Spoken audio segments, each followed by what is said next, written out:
और वो कार्यक्रम वहाँ पे आयोजित किया। तो मैं वहाँ का एक चमत्कार बताना चाहता हूँ कि जब नरुका जी के मुख से गीता का वहाँ यज्ञ चल रहा था तो आधा किलोमीटर पर इतनी भयंकर बारिश हुई वहाँ पे, और जिस इलाके में कार्यक्रम चल रहा था आश्रम में, उसमें एक बूंद भी नहीं गिरी। अभी जो नरुका साहब ने वो राम राज्य मिशन का कार्य हाथ में लिया है, वो भी निस्वार्थ भाव से वहाँ पे कार्यक्रम कर रहे हैं, जन जन तक वहाँ पे जा रहे हैं। इसमें कोई एक जाति का, एक आदमी का कोई स्वार्थ के लिए यहाँ ये कार्यक्रम नहीं है।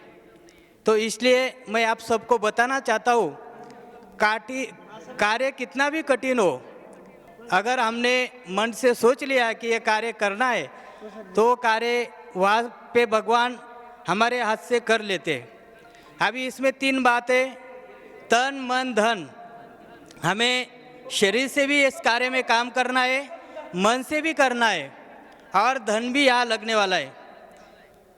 कुछ लोगों ने यहाँ पे वो सुझाव भी रखा कि फी वगैरह, अगर कोई भी कार्य हो तो वहाँ थोड़ा फार पैसे की ज़रूरत वहाँ पे पड़ती है।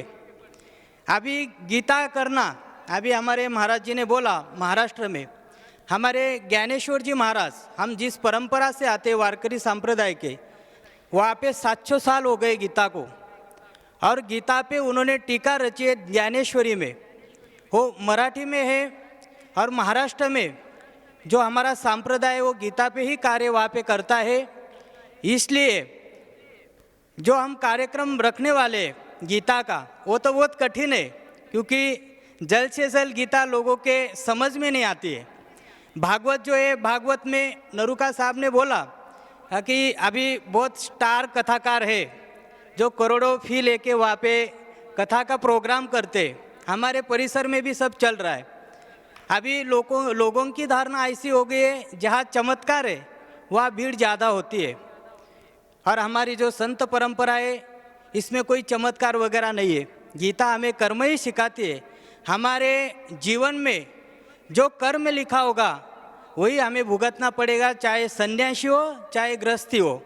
इसलिए गीता को कर्म में ज़्यादा महत्व दिया गया है। इसलिए गीता का कार्यक्रम करना कठिन तो है, लोगों को कार्यक्रम में लाना भी कठिन है। जब हमने आश्रम में, हमारे आश्रम में ही गीता का कार्यक्रम 2 बार हो गया, और अभी भी 3 गाँवों ने हमें बोला है कि हमें गीता का कार्यक्रम अपने गांव में रखना है। नरुका जी वहाँ पे गए भी थे, एक शिरपुर है और एक चिलान है। उन लोगों ने मुझे अभी बताया कि हमको वो कार्यक्रम रखना है। इसलिए वो परिसर में तो गीता का पठन और कार्यक्रम चल रहा है, कोई कठिन ये कार्य नहीं है। अगर हम सब ने मन से अगर इसे ठान लिया ये कार्य करना है तो ये कार्य निश्चित आगे बढ़ सकता है। मैं पुनः आप सबको बताऊंगा, ये कोई जाति का या कोई व्यक्ति विशेष का ये कार्य नहीं है, ये हम सबका है, और सबको यहाँ ये कार्य करना है। हमारे गुरुदेव प्रतापपुरी जी महाराज हमारे आश्रम में आए थे, उन्होंने वहाँ पे आशीर्वाद दिया। गुरुदेव ने आश्रम ही देखा और उनके आशीर्वाद से ये वो कार्य मंदिर का ही चल रहा है। इसलिए मुझे बोलने का मौका दिया, तो मैं जो अगर मुंह से निकल गया होगा तो मुझे क्षमा करना। लेकिन हमारे मन में जो शंका है वो सब शंका हम निकाल के श्री भगवान कृष्ण का यह कार्य हमको करना है, इतना मैं कहूँगा। और सबसे मैं अभी अनुरोध करूँगा कि मुझे अभी रुकने का ये समय दीजिए। रामकृष्ण हरि।